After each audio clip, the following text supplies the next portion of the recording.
Hey everybody, it's Pastor John here once again with your 3-minute message. So last night I woke up in the middle of the night coughing because of this thing called postnasal drip. Have you heard of that before? I woke up with postnasal drip last night. This only happens when I have an allergy flare-up, and that usually happens during a change of season. So I am fully aware that fall is here. I know it for a fact because of the way I woke up last night with postnasal drip.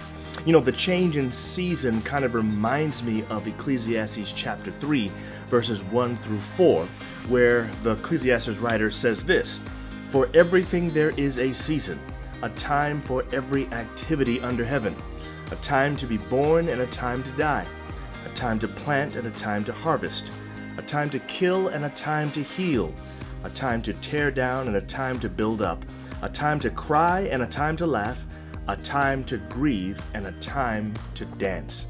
I really love this passage for a couple of reasons.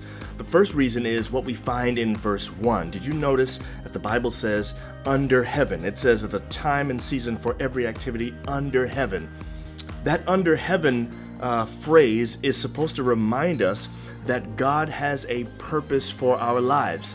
This idea of things being under heaven, it's like a phrase that means these are things that have purpose. Everything that happens in our life has a purpose. There's a time, there is a reason for it.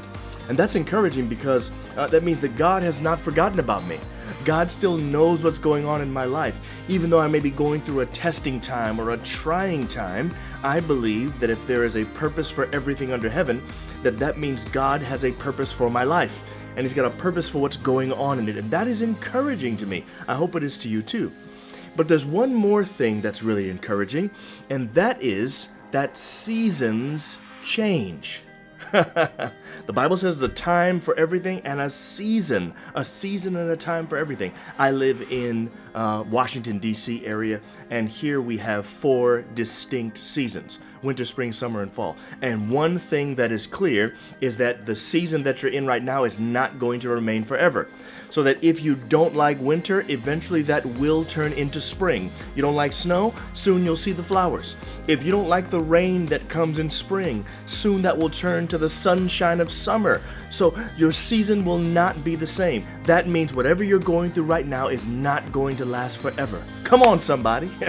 So God has a purpose for the things that are going on in my life, and the season that I'm in is not going to last forever. I hope that encourages somebody today, and I hope you are the one that it encourages. God bless. We'll see you next time.